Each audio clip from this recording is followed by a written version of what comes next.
प्रायोजक हैं रोजगार डेवलपर्स। नमस्कार, आप देख रहे हैं पल्स 24 न्यूज और मैं हूं आपके साथ आफरीन बानो। वक्त हो चला है उत्तराखंड बुलेटिन का। खबर देहरादून से है, जहां एक रजत से स्वर्ण की ओर आयोजित कार्यक्रम का समापन समारोह मनाया गया। इस कार्यक्रम में सीएम धामी ने शिरकत की। इस दौरान सीएम पुष्कर सिंह धामी ने कहा कि एक तरफ हम जुला एक उत्पाद के जरिए स्थानीय आजीविका के अवसर बढ़ा रहे हैं, तो वहीं दूसरी तरफ हाउस ऑफ हिमालयास ब्रांड के जरिए महिलाओं द्वारा बनाए गए अपने पारंपरिक उत्पादों को राष्ट्रीय और अंतर्राष्ट्रीय स्तर पर पहचान दिलाने का काम कर रहे हैं। भाइयों बहनों, आज हम उत्तराखंड राज्य स्थापना का रजत जयंती वर्ष मनाने के साथ साथ ही अपने प्रदेश को प्रत्येक क्षेत्र में अग्रणी बनाने का संकल्प लेकर काम कर रहे हैं, आगे बढ़ रहे हैं और अनेक नवाचार हम प्रदेश के अंदर कर रहे हैं। आदरणीय प्रधानमंत्री श्री नरेंद्र मोदी जी के मार्गदर्शन में हमारी राज्य सरकार द्वारा एक और जहां प्रदेश में शिक्षा के क्षेत्र में, स्वास्थ्य के क्षेत्र में, पर्यटन के क्षेत्र में, पेयजल, हवाई कनेक्टिविटी जैसे अनेक सभी प्रमुख जो हमारे विषय हैं, प्रमुख क्षेत्र हैं, उनमें आधुनिक इंफ्रास्ट्रक्चर विकसित करने की दिशा में अनेक सार्थक प्रयास किए जा रहे हैं। अनेक नई पहल शुरू की गई है। वहीं local for vocal, make in India और स्टार्टअप इंडिया जैसे पहलों के माध्यम से विकसित भारत एवं विकसित उत्तराखंड बनाने के स्वप्न को साकार करने की दिशा में भी तेजी से कार्य किया जा रहा है। हमारी सरकार राज्य में स्थानीय अर्थव्यवस्था और पर्यटन को बढ़ावा देने के लिए कई महत्वपूर्ण योजनाओं पर कार्य कर रही है। एक और जहां हम एक जनपद दो उत्पाद योजना के माध्यम से स्थानीय जो आजीविका है उसके अवसरों को बढ़ा रहे हैं, वहीं हाउस ऑफ हिमालयास ब्रांड के माध्यम से हमारे जो पारंपरिक उत्पाद हैं, हमारी माताओं बहनों के द्वारा बनाए जाने वाले उत्पाद हैं, उनको राष्ट्रीय और अंतर्राष्ट्रीय स्तर पर व्यापक पहचान दिलाने का भी हम काम कर रहे हैं। और आज मुझे बताते हुए खुशी है कि हाउस ऑफ हिमालय ब्रांड के माध्यम से हमारी बहनों के द्वारा बहुत शानदार अच्छे अच्छे उत्पाद जिसको बनाया जा रहा है, उनकी मांग आज पूरे देश और दुनिया में बढ़ रही है। और ये उत्पाद इतने शानदार हैं, इतने अच्छे हैं, अच्छी पैकेजिंग है, अच्छी उसकी गुणवत्ता है।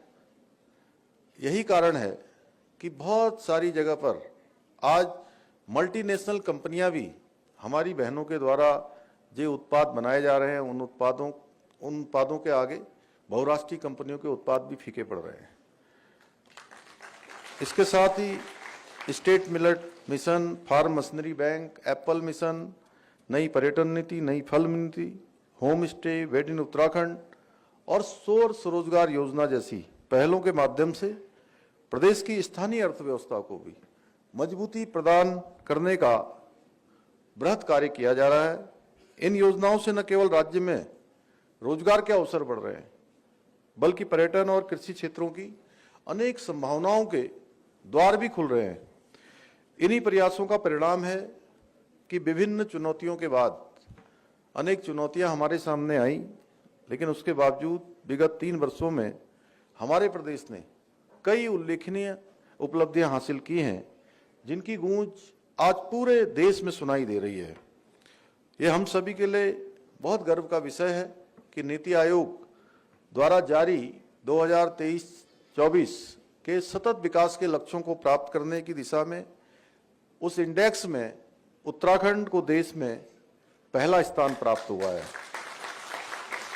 इसके साथ ही ईज ऑफ डूइंग बिजनेस में उत्तराखंड को अचीवर्स तथा स्टार्टअप रैंकिंग में लीडर्स की श्रेणी प्राप्त हुई है। इसके साथ ही हमने बेरोजगारी दर में भी 4.4% की कमी लाकर राष्ट्रीय औसत को भी पीछे छोड़ने का काम किया है। इसके अतिरिक्त आज इस सभागार में हमारे सभी होनहार छात्र छात्राएं हैं, हमारे कर्णधार हैं। मैं आप सबको बताना चाहता हूं कि जब 37वें राष्ट्रीय खेल हुए थे गोवा में, तो हमारा स्थान राष्ट्रीय खेलों में गोवा में 25वें स्थान पर था और 38वें राष्ट्रीय खेलों में ये स्थान हमारा 7वें स्थान पर आ गया और हमारे खिलाड़ियों ने 103 मेडल इन खेलों में प्राप्त किए हैं। भाइयों बहनों, हमने उत्तराखंड में सबसे पहले समान नागरिक संहिता का कानून लागू करके देश के सामने एक आदर्श प्रस्तुत किया है। साथ ही हमने जहां एक और उत्तराखंड में देश का सबसे कठोर नकल विरोधी कानून लागू किया है, वहीं हमने धर्मांतरण रोकने के लिए कानून बनाया है। प्रदेश में पहली बार लैंड जिहाद के खिलाफ, लव जिहाद के खिलाफ और थूक जिहाद के खिलाफ भी कार्रवाई की गई है।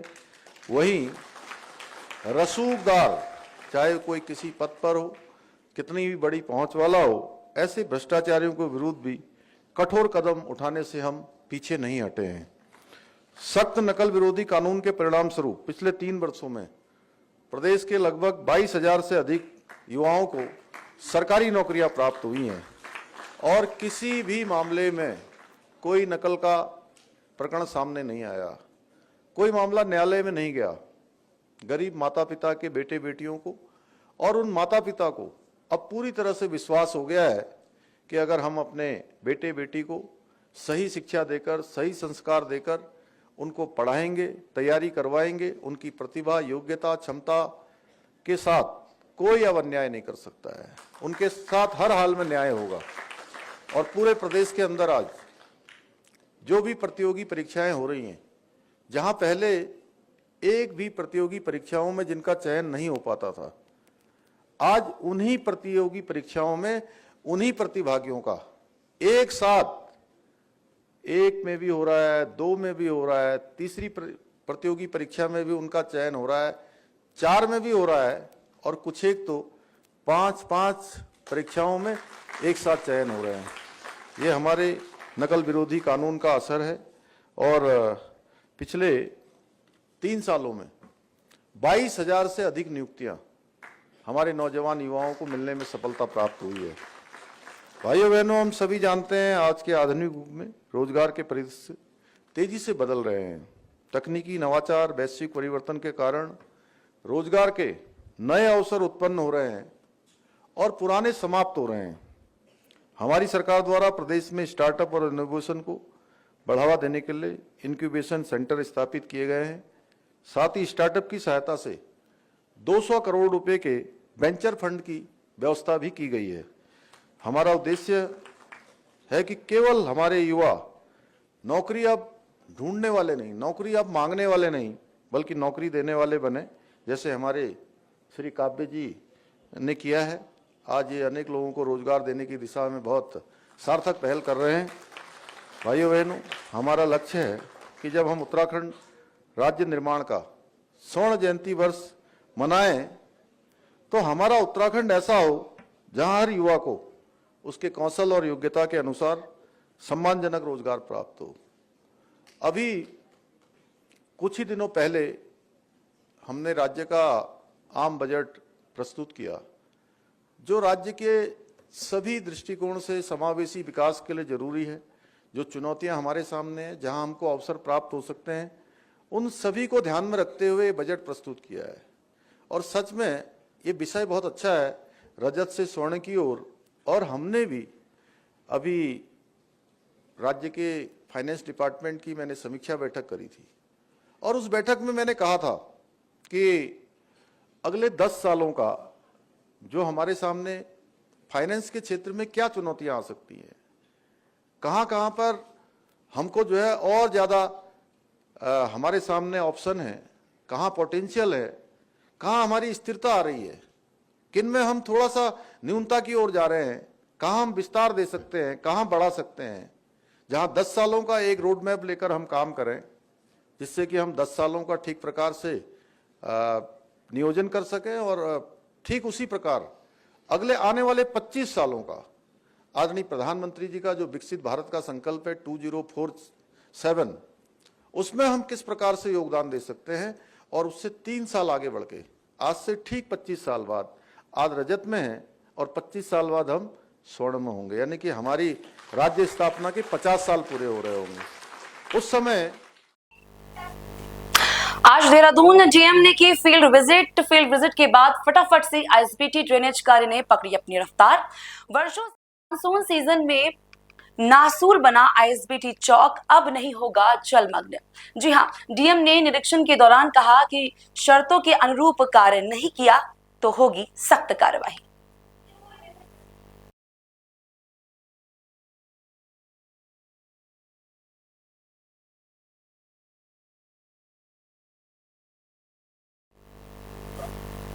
चार धाम यात्रा को सुरक्षित, सुगम और सुव्यवस्थित बनाने संबंधी मुख्यमंत्री पुष्कर सिंह धामी के निर्देशों के अनुपालन पशुपालन विभाग घोड़े खच्चरों के स्वास्थ्य परीक्षण में जुट गया है। इसी क्रम में पशुपालन विभाग की रोग अनुसंधान प्रयोगशाला द्वारा श्रीनगर यात्रा में आने वाले घोड़े खच्चरों के रक्त सीरम की जांच की जा रही है। प्रयोगशाला में ग्लैंडर्स और इन्फ्लुएंजा यानी कि माफ कीजिएगा EI या हॉर्स फ्लू संक्रमण की जांच हो रही है। अब तक यहां 5000 से ऊपर नमूने जांच के लिए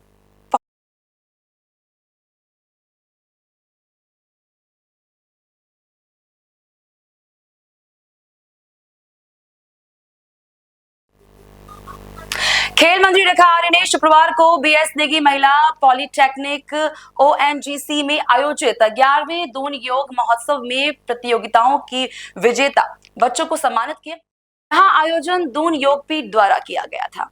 इस अवसर पर कैबिनेट मंत्री रेखा आर्य ने क्या कहा आप भी देखिए।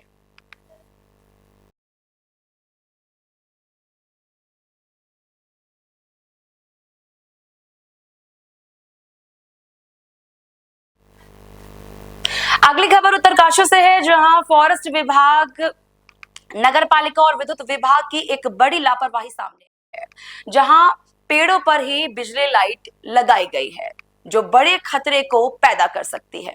दरअसल उत्तरकाशी वन फॉरेस्ट कार्यालय के नजदीक वार्ड नंबर 1 के पास LED लाइट के साथ नंगे तार हरे पेड़ पर टांग दिए गए हैं। सर्किट होने का खतरा पैदा हो गया है। गंभीर बात यह है कि पेड़ के आसपास से कई लोग भी गुजरते हैं, जिससे कभी भी कोई बड़ा हादसा हो सकता है।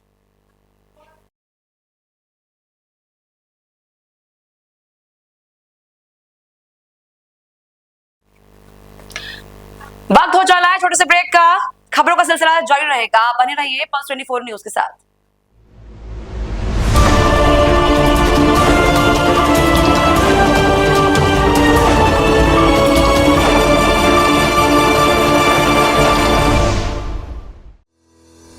रोजगार डेवलपर्स, a unit of रोजगार डेवलपर्स एंड प्राइवेट लिमिटेड। घर वहीं जहां हो आपका भरोसा। पिछले 15 सालों से आपके सपनों का घर हमारी प्रतिबद्धता। रोजगार डेवलपर्स का पता है शिमला बाईपास रोड, गणेशपुर, देहरादून। रोजगार डेवलपर्स से संपर्क करने के लिए अभी डायल कीजिए 9897054026 पर या 8433207910 पर।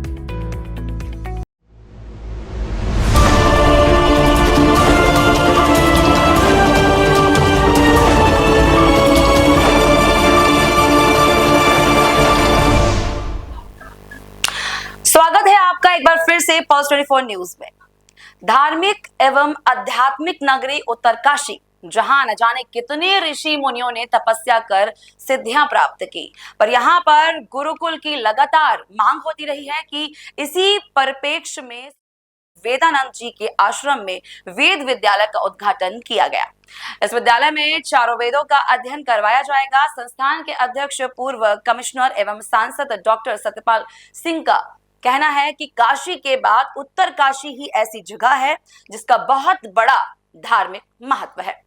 ऐसे में यहाँ से भविष्य में बड़े बड़े विद्वान वेदों के ज्ञान को विश्व स्तर पर पहुंचाने का काम करेंगे। मैं इस देवभूमि को नमन करता हूँ जहाँ पर हमें आने का अवसर हुआ।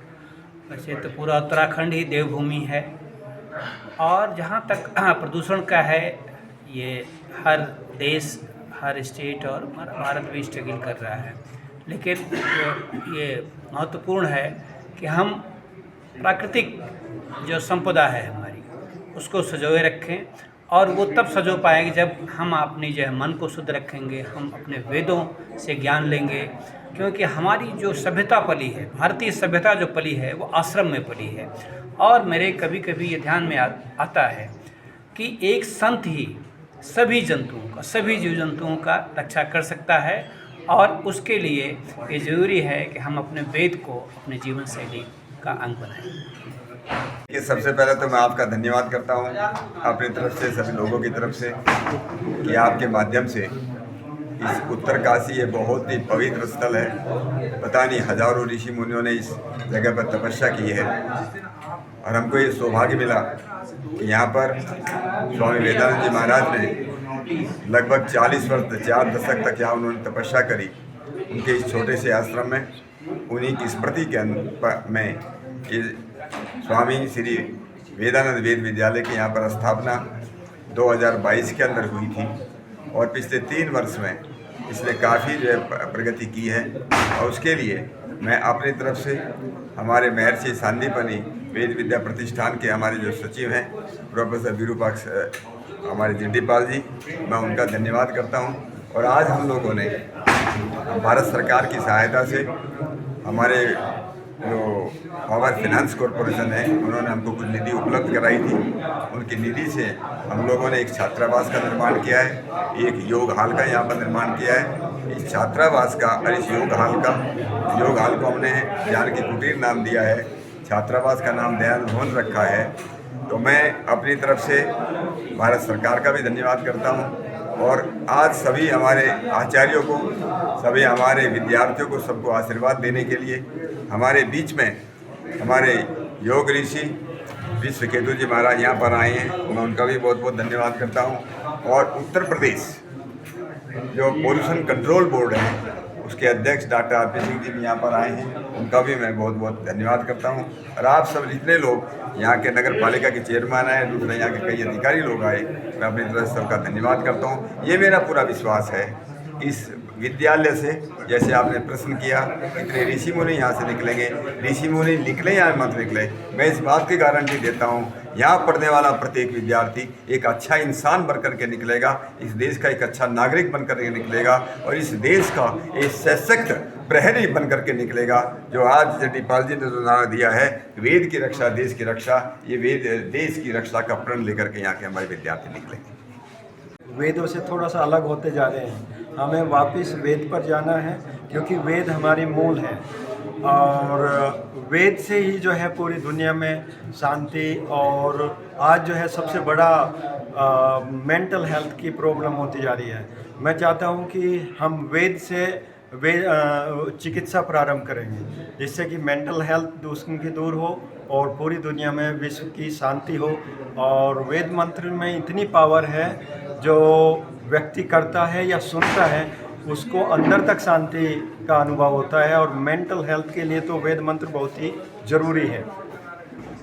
पहले स्वामी श्री वेदानंद वेद विद्यालय के जो छात्रावास का उद्घाटन अवसर पर हम सभी, आप सभी उपस्थित हुए आज के दिन 10 अप्रैल 2025 को, इसलिए मैं आपको धन्यवाद देता हूँ। और आपने जो प्रश्न पूछा जो संस्कृत के बारे में और वेद के बारे में, देखिए संस्कृत जो है ना, ये देश की आत्मा है, विश्व की आत्मा है, इसलिए हम बताते हैं ये भाषाओं का मूल है। जो अगर हम देखें, जो वेद की भाषा क्या है, वेद की भाषा संस्कृत है। तो यही संस्कृत है, यही जो मूल भाषा है, विश्व की मूल भाषा है। इस मूल भाषा में आपका जो हृदय का जो तंत्री है, हृदय को जो जिसके जो पावर हाउस हम बताते हैं, पावर कैप्सूल है, इसको करने का शक्ति है। तो इसलिए हम यह बताते हैं कि जो वेद के जो नाद है उसको आंतरिक परिवर्तन लाएगा। यह जो हम महसूस करेंगे तब स्वयं व्यक्ति ये जो संस्कृत का जो शब्द है, संस्कृत के जो वाणी है, संस्कृत का जो पंक्तियां हैं, उसको धीरे धीरे सीखने लगेगा। पहले हमको यह उसको अवगत कराना पड़ेगा, यह जो संस्कृत है ना, ये प्रत्येक व्यक्ति की आवश्यकता है। आप सोचिए, माता पिता जल जितने भी हम शब्द बोलेंगे वो संस्कृत शब्द है, उसमें आप थोड़ा सा विभक्ति जोड़ दीजिए, ये बिल्कुल संस्कृत हो जाएगा। संस्कृत इतना सुलभ भाषा है, इसलिए हम बताते हैं सबसे सुलभ भाषा है यह संस्कृत है। आपके आत्मा की भाषा है, और हमारे जो रक्त है ना उसकी भाषा है, और हमारे माता जी की भाषा है, इस धरती की भाषा है। इस धरती की भाषा को आगे बढ़ाना मतलब हमको एडॉप्ट करना पड़ेगा। धीरे धीरे एडॉप्ट करिए, जैसे हम लोग पानी धीरे धीरे पीते हैं, इसको भी धीरे धीरे धीरे ले जाइए, तब ये विश्व की भाषा बनेगी। तो हमारा जो विश्व गुरु का जो संकल्पना है, उस संकल्पना का मूल ही वेद है। वेद की वाणी आप सुनिए, धीरे धीरे आप में परिवर्तन आएगा, पूरे विश्व में परिवर्तन लाइए। अभी योग गुरु जी बता रहे थे, अभी बताए हैं, जो वेद की रक्षा, देश की रक्षा, और आगे एक पंक्ति जोड़ना चाहते हैं, उन्होंने बताया और जोड़ेंगे, वेद की रक्षा, देश की रक्षा, विश्व की रक्षा है। तो इसलिए विश्व की रक्षा है। मान लीजिए जैसे हम लोग देश देश में अनबनी बन रही है, उसको अच्छाई में लाने के लिए आप प्रयोग करिए, वेद मंत्र का पाठ कराइए, धीरे धीरे जो है ना मन में सुधार आएगा, जो मैत्री भाव आएगा, जो मैत्री करुणा मुदिता जो योग सूत्र की भाषा है उसमें हम लोग आएंगे, विश्व शांति होगी। इसलिए जो है ना भद्रं कर्णे विष्णुयाम देवा, हम देवताओं से प्रार्थना करते हैं हम लोग अच्छी बात सुने, अच्छा कार्य करें, आपसी भाईचारा से रहे। यही सब तो विश्व के लिए वेद का संदेश है। संस्कृत का भी यही संदेश है, इसको आप बढ़ाइए, संस्कृत विश्व की भाषा हो जाएगी। हर एक व्यक्ति संस्कृत में, सुलभ संस्कृत में बात करना सीखेगा, चलते रहेगा तो आपसी शांति बनी रहेगी, हम लोग विकास के पथ पर दौड़े। खबर उत्तरकाशी से है, जहां जिला अस्पताल में बदहाल स्वास्थ्य व्यवस्था और 4 धाम यात्रा की तैयारियों पर कांग्रेस पार्टी के कार्यकर्ताओं ने नाराजगी जताते हुए जिला अधिकारी कार्यालय के बाहर धरना प्रदर्शन किया। कांग्रेस पार्टी का कहना है कि उत्तरकाशी का जिला अस्पताल रेफर सेंटर बन चुका है, पर सरकार इस और कोई ध्यान नहीं दे रही है। वहीं 4 धाम यात्रा शुरू होने में महज कुछ ही दिन बाकी हैं, पर सड़कों की स्थिति खराब पड़ी है।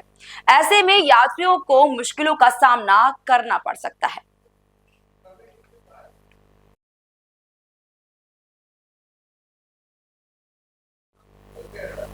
खबर मसूरी से है, जहां आगामी पर्यटन सीजन को लेकर मसूरी सीईओ मनोज असवाल ने मसूरी के सभी स्टेक होल्डर और चालकों के साथ मसूरी कोतवाली में बैठक की। उन्होंने स्पष्ट किया कि मसूरी में यातायात नियमों के साथ कानून का पालन करना पड़ेगा, अन्यथा सख्त कार्रवाई की जाएगी।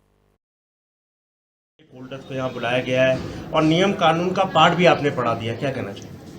ये आगामी हमारा जो यात्रा सीज़न, टूरिस्ट सीज़न जो है शुरू होने वाला है और हम बहुत बड़ी संख्या में यहाँ पे टूरिस्ट और गाड़ियों को एक्सपेक्ट कर रहे हैं। तो कैसे हम मसूरी की व्यवस्थाओं को बेहतर कर सकते हैं जिससे हमारा ट्रैफिक भी निर्बाध चलता रहे, जिससे जो आने वाले यात्री हैं वो आराम से यहाँ पे घूमें, एक अच्छी मेमोरी लेके जाएं और जो हमारे लोकल्स हैं उन्हें भी कोई परेशानी ना हो। तो इसके लिए यहाँ पे सभी स्टेक होल्डर्स की मीटिंग ली गई, सभी से उनके सजेशंस लिए गए। जो उनके सजेशंस हैं उन पे हम लोग इम्प्लीमेंट करने की कोशिश करेंगे, जो व्यवस्थाओं की बेहतरी के लिए होंगे।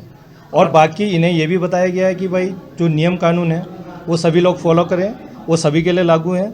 अगर नियम कानून का उल्लंघन होता है, ट्रिपल राइडिंग होती है, नाबालिग गाड़ी चलाते हैं या ओवर स्पीडिंग होती है या माल रोड पे गाड़ियाँ पाई जाती हैं चलते हुए, तो उनके खिलाफ हम लोग MV एक्ट की सुसंगत धाराओं में कार्रवाई करेंगे। इसमें देखिए हमारा जो मेन ट्रैफिक को रेगुलेट करने का है वो किंगरेग से हमारा जो बाइफर्केशन होता है वहाँ से फिर एक ट्रैफिक लाइब्रेरी आ गया, एक हमारा पिक्चर पैलेस को चला गया।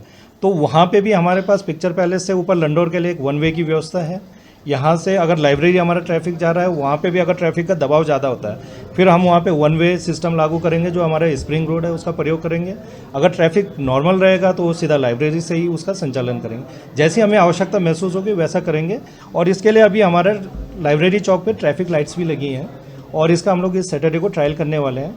देखते हैं वो हमारे लिए कितना यूज़फुल है। अगर वो हमारे ट्रैफिक मैनेजमेंट में सहायक होता है तो उसको हम फुल टाइम उसको लागू करेंगे और अगर उसमें कुछ संशोधन करने की आवश्यकता होगी तो उसको फिर उस अनुसार किया जाए। बहुत इंपॉर्टेंट पॉइंट है कि लोग यहाँ पे, क्योंकि मसूरी में पार्किंग लोगों के पास नहीं है तो ज़्यादातर लोग गाड़ियों को रोड साइड में खड़ी कर देते हैं, जिससे फिर ट्रैफिक बाधित होता है। तो ये हम लोग इंश्योर करेंगे कि मतलब जो हमारे 1 वे जो हम रूट्स बना रहे हैं इन पे किसी भी प्रकार का कोई वाहन खड़ा ना हो। इसके लगातार हम लोग पुलिस ड्यूटी उसमें रखेंगे, पुलिस मोबाइल्स रखेंगे और उसके बावजूद अगर वहाँ पे गाड़ी खड़ी पाई जाती है तो उनके खिलाफ कार्रवाई करेंगे। रेंटल स्कूटीज़ के संबंध में मैंने अपने अधीनस्थों को बता दिया है। एक तो जो बिना नंबर की गाड़ी अगर कोई स्कूटी चलती हुई पाई जाती है वो 100% सीज़ की कार्रवाई उसके खिलाफ की जाएगी। माल रोड के अंदर कोई अगर रेंटल स्कूटी पाई जाती है उसके खिलाफ कार्रवाई की जाएगी।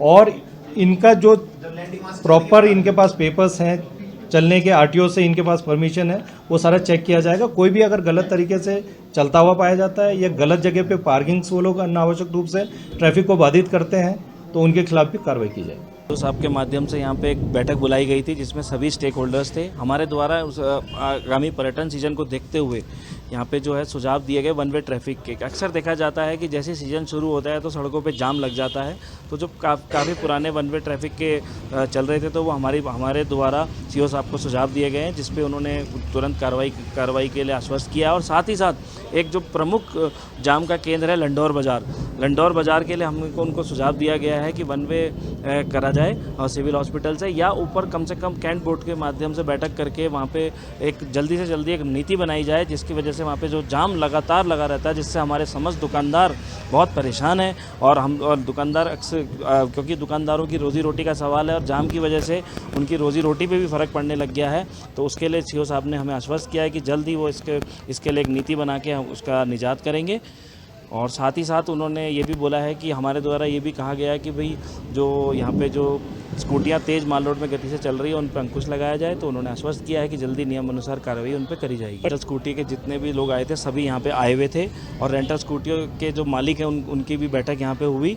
रेंटल स्कूटी के माध्यम से जो लोग देखिए प्रॉपर रेंटल स्कूटी को फॉलो कर रहे हैं, लाइसेंस लेके दुकानों से काम कर रहे हैं और पार्किंग स्पेस है तो वो बिल्कुल सही काम कर रहे हैं और उनके द्वारा आश्वस्त किया गया है कि वो अपनी पार्किंग स्पेस से ही काम करेंगे। इसके अलावा जो लोग बाहर से आके प्राइवेट स्कूटियां रेंटल पे दे रहे हैं उनके ऊपर तुरंत कार्रवाई के लिए सीओ साहब ने बोला है और ठीक बिल्कुल कार्रवाई उन पे होनी भी चाहिए। जो गलत नियम से चल रहे हैं और जो नियम नहीं फॉलो कर रहे हैं तो उनके ऊपर तुरंत कार्रवाई होनी।